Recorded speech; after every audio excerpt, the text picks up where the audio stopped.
मालिन आवत देख के कलियन करे पुकार। फूले फूले चुन लिए कली हमारी बार कबीरा, कली हमारी बार। हेलो दोस्तों, मैं ओम प्रकाश, आपका स्वागत है हमारे यूट्यूब चैनल चंदन क्लासेस पर। आज की वीडियो में हम लेकर आए हैं कबीरदास जी का एक दोहा। इससे पहले कि इस दोहे के बारे में हम चर्चा करें, थोड़ा सा इनके जीवन पर प्रकाश डालने का प्रयास करते हैं हम लोग। कबीरदास जी का जो दोहा होता है वो बहुत रहस्यमयी एवं बहुत गहराई वाला होता है। उनके विचार बहुत गहरे होते हैं और उनका जीवन का परिचय भी कुछ वैसा ही रहस्यमयी और गहरा है।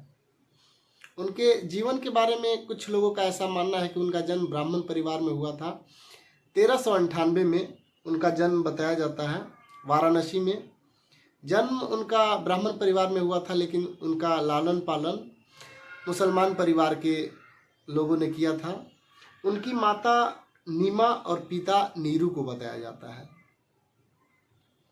उनकी कविताएं बहुत गहरी होती हैं और कबीरदास जी उस समय के महानतम कवियों में से एक थे और अभी भी महानतम है। उनकी कविताएं और दोहे की खासियत ये होती थी कि वो हिंदू धर्म, मुस्लिम धर्म या किसी भी धर्म का सम्मान तो करते थे, लेकिन उनके अंदर जो कुरीतियाँ थी, पाखंड थे, उसका उजागर करने से कभी पीछे नहीं हटे।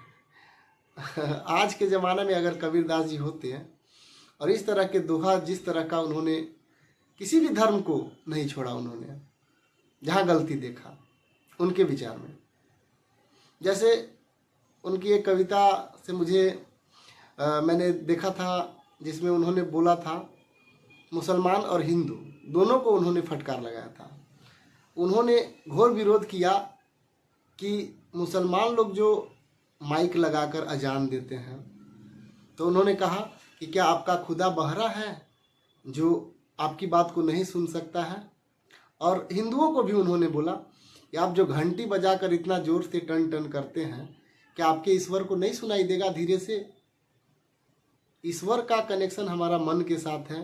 तो ये कबीरदास जी के विचार थे और वो इन सब को हमेशा बोलना करते थे और इसके लिए बहुत साहस चाहिए। काफ़ी समस्या का सामना भी उन्हें करना पड़ा था। तो फिलहाल ये छोटा सा संक्षिप्त परिचय था। हालांकि उनके जीवन के बारे में और भी बहुत सारी बातें हैं, लेकिन जो आज का जो हम थॉट लेकर आए हैं, विचार हैं, दोहा है, वो है कुछ इस प्रकार से। मालिन आवत देख के कलियन करे पुकार। कबीरदास जी कहते हैं कि मालिन जो बागीचा को देखते हैं, माली या मालिन, उनको आते हुए देखकर कलियां उनको बोलते हैं जो अभी फूल बने नहीं हैं, जो छोटे छोटे अभी फूल बनने में उन्हें समय लगेगा, फूल बनने के पहले वाला प्रोसेस में है वो लोग। तो मालिन आवत देख के कलियन करे पुकार।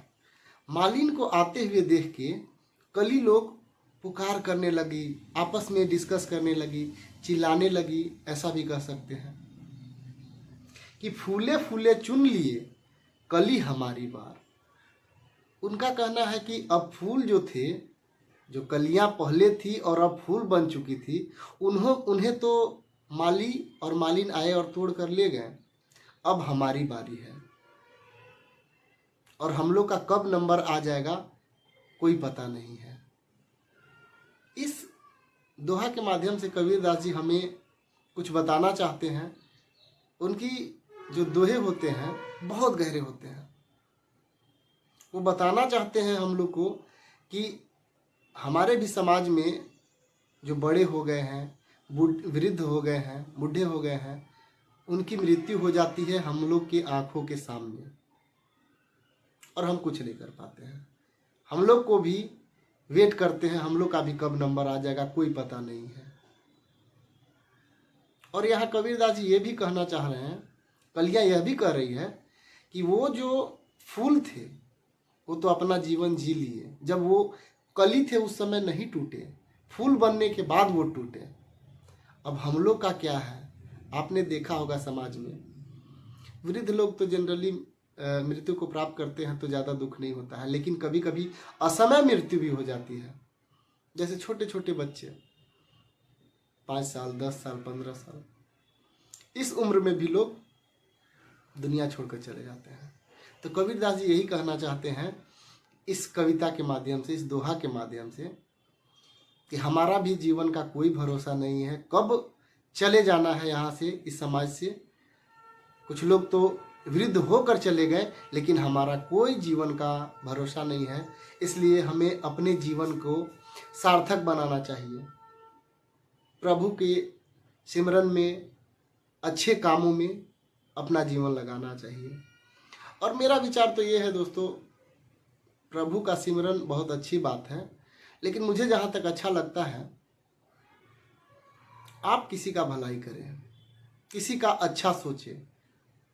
किसी बड़े विद्वान आदमी ने कहा है, जीना उसी का जीना जिसने ये मर्म जाना, जीना उसी का जीना जिसने ये मर्म जाना, है काम आदमी का औरों के काम आना।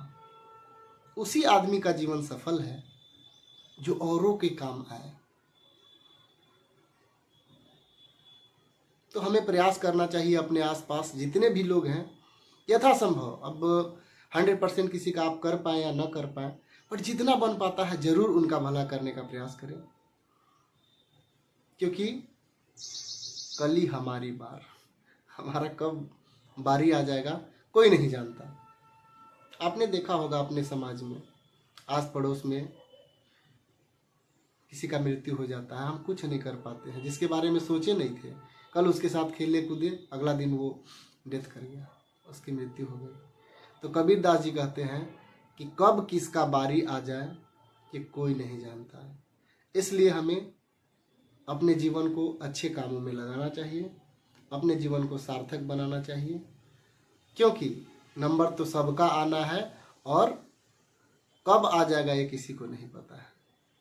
ये रियलिटी है, मृत्यु बहुत अहम सत्य है हमारे जीवन का, और ये तो सबको आना ही है। तो प्रयास करें हम लोग यथासंभव, जितना आस पड़ोस में, अगल बगल में जितना हो सके हम एक दूसरे का हेल्प करें और अच्छे कर्म करें, क्योंकि हमारे जीवन का कोई भरोसा नहीं है। तो मिलते हैं अगले वीडियो में। Thank you.